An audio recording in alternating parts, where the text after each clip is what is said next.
Aktor sekaligus politisi muda, Verrell Bramasta, disebut-sebut mulai mempersiapkan diri untuk membangun keluarga. Hal ini diungkapkan langsung oleh anggota DPR RI, Eko Patrio. Setelah sukses berkarir di dunia hiburan dan politik, Verrell kini tertarik untuk terjun ke dunia bisnis.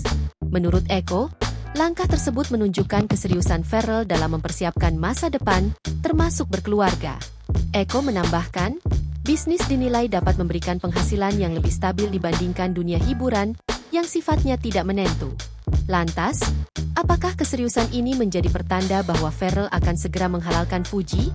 Seperti diketahui, keduanya belakangan ini dikabarkan tengah dekat.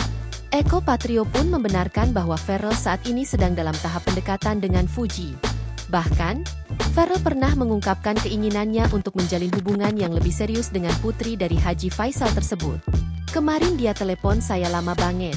Intinya, dia sayang sama Fuji, dia senang sama Fuji, dan dia mengharapkan hubungan mereka bisa lebih dari yang sekarang, ungkap Eko.